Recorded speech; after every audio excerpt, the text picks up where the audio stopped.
పతిభక్తికి ప్రతిరూపంగా వెలిసిన తల్లి వేగమాంబ. శ్రీ రేణుకాదేవి అనుగ్రహంతో ఈమె జన్మించినట్లుగా చెబుతారు. దేవతగా అవతరించిన ఈ తల్లి కోరిన కోరికలు తీర్చే కల్పవల్లిగా, అంటరాని తనని నిర్మూలించే ఆరాధ్య దేవతగా పూజలను అందుకుంటుంది. మరి వేగమాంబ దేవతగా ఎలా అవతరించింది? ఈ దేవత వెలిసిన ఆలయం ఎక్కడ ఉందనే విషయాలను గురించి మనం ఇప్పుడు తెలుసుకుందాం.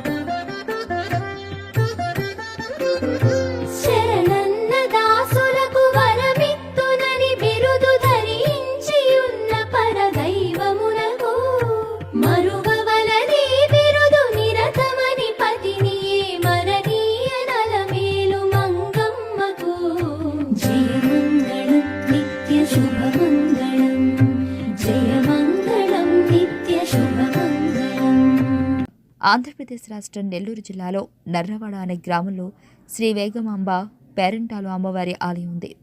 ప్రసిద్ధిగాంచిన పుణ్యక్షేత్రాలలో ఈ ఆలయం కూడా ఒకటిగా విరాజిల్లుతుంది. శ్రీకృష్ణదేవరాయలు కాలంలో ఈ ఆలయం వెలిసినట్లుగా చెబుతారు. సంతానం లేనివారు ఈ అమ్మవారి ఉత్సవంలో అమ్మవారి ముందు వరపడితే సంతానం కలుగుతుందని భక్తుల విశ్వాసం.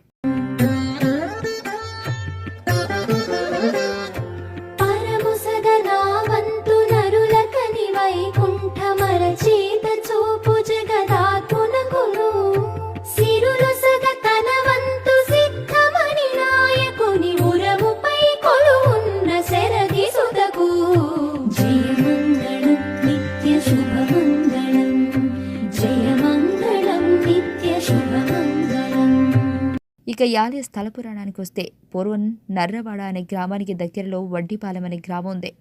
ఈ గ్రామంలో శ్రీపత్సవ వేంగమనాయుడు సాయమ్మ అనే దంపతులుండేవారు. ఈ దంపతులకు పూర్వజన్మ పుణ్యఫలం కారణంగా శ్రీ రేణుకాదేవి అనుగ్రహంతో ఒక ఆడపిల్ల జన్మించింది. ఇలా రేణుకాదేవి అనుగ్రహంతో జన్మించిన ఈ బాలికకు వేగమాంబ అని పేరు పెట్టి అల్లారుముద్దుగా పెంచారు. వేగమాంబకి చిన్నతనం నుండే దైవం అంటే ఇష్టం ఏర్పడి తన తోటి స్నేహితులకు ఆధ్యాత్మికతను బోధిస్తుండేది. ఇలా ఆమెకు యుక్త వయసు రాగానే వేమూరు గురువయ్యతో వివాహం జరిగింది. ఈ విధంగా గురువయ్యతో వివాహమైన వేగమాంబ అత్తవారి ఇంట్లో అందరి బాగోగులు చూసుకుంటూ ఆదర్శ గృహిణిగా జీవనం సాగిస్తుండేది. ఆనంద నిలయమందని శంభు వసించి దీనులను రక్షించు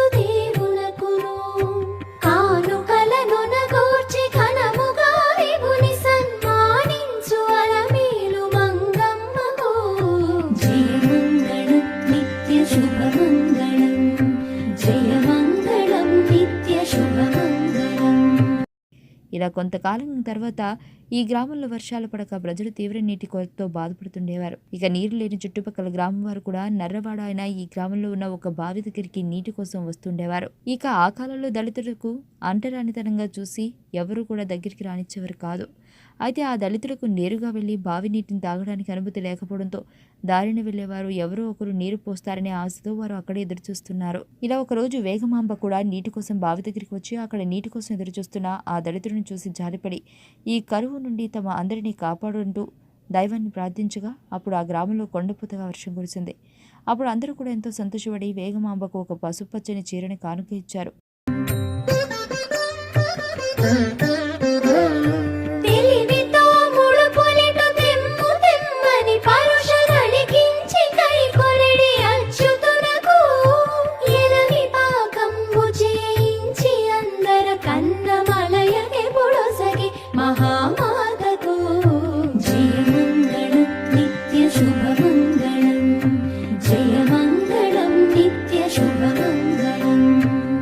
ఇదిలా ఉంటే ఒకరోజు గురువయ్య పశువులను తోలుకొని అడవులకు వెళ్ళగా వేగమాంబ కూడా తన స్నేహితులతో కలిసి అడవిలోకి రాగా అక్కడ కొందరు దొంగలు వారిపైన దాడి చేయగా వారు కేకలు వేయడంతో గురువయ్య అక్కడికి వచ్చి దొంగలపైన ఎదురుదాడి చేస్తుండగా ఒక దొంగ వెనక నుండి వచ్చి గురువయ్యని ఈటుతో పొడిచి పారిపోయారు.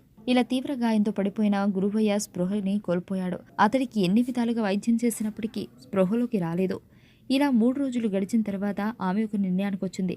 తన భర్త బతికే అవకాశం లేదు గనక అతడికంటే నేనే ముందు సుమంగళిగా మరణించాలని భావించి ఇంట్లో వారి అనుమతి తీసుకోగా ఒక అగ్నిగుండాన్ని ఏర్పాటు చేసుకుని తన బంధువులు స్నేహితురాళ్ళు అందరూ కూడా దుఃఖిస్తుండగా నేను అగ్నికి ఆహుతైన తర్వాత ఇక్కడే దేవతగా వెలుస్తానని చెప్పగా ఈ విషయం తెలిసిన అందులేని తన బావ పరుగున వచ్చి ఆమెను పట్టుకోవాలని ప్రయత్నించగా ఆమె చీర కొంగు చేతికి దొరికింది. అప్పుడు వేంగమాంబ, నీవు కూడా మరణానంతరం ఇక్కడ దేవతల పూజలను అందుకుంటావని చెప్పి దళితులు ఇచ్చిన పసుపు చీరను కట్టుకుని త్రిశూలాన్ని ధరించి అగ్నిగుండం చుట్టూ 3 సార్లు ప్రదక్షిణ చేసి అగ్నిప్రవేశం చేస్తుంది. ఇలా వేగమాంబ అగ్నిప్రవేశం చేసిన కొద్దిసేపటికి ఆమె భర్త గురవయ్య మరణించగా అతడిని కూడా ఆ అగ్నిగుండంలోని దహనం చేస్తారు. ఇలా అగ్నికి ఆహుతులైన వేగమాంబ ఆ రోజు రాత్రి అంధుడైన అతడికి కలలో కనిపించి తాను ఆహుతైన అగ్నిగుండాన్ని ఒక్కసారి వెతకమని చెప్పింది.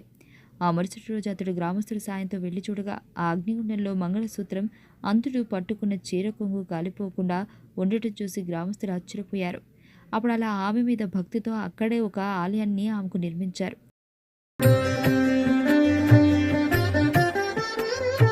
మరియు చిత్ర విచిత్ర మంటపావళులకును తిరువీధులకు దివ్య తీర్థములకు అరగగన గోపుర ప్రాకార తతులకును చిరములై తగు కనక శిఖరములకు తరచైన ధర్మ సత్రములకును ఫల పుష్ప భరిత శృంగారవన పంక్తులకును మురువప్పు ప్రాణములకు బొక్కసములకు సరసంపులకు పాకశాలలకును అహివైరి ముఖ్య వాహనములకు గొడుగులకు రహినొప్పు మకర తోరణములకును బహువిధ ధ్వజములకు పటువాద్య వితతులకు విహిత సత్కళ్యాణ వేదికలకు జయమంగళం నిత్య శుభమంగళం జయమంగళం నిత్య శుభమంగళం.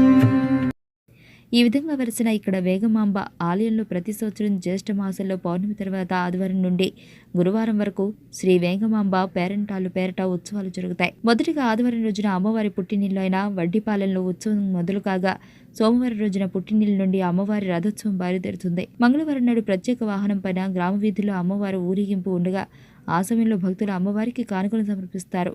బుధవారం నాడు కళ్యాణోత్సవం జరుగుతుంది. గురువారం నాడు బండ్ల పొంగళ్ళు, ఎడ్ల బండి లాగుడు పందాలు జరుగుతాయి. ఇలా ప్రతి సంవత్సరం ఎంతో వైభవంగా జరిగే ఈ ఉత్సవాలకు కొన్ని లక్షల మంది భక్తులు తరలి వస్తుంటారు.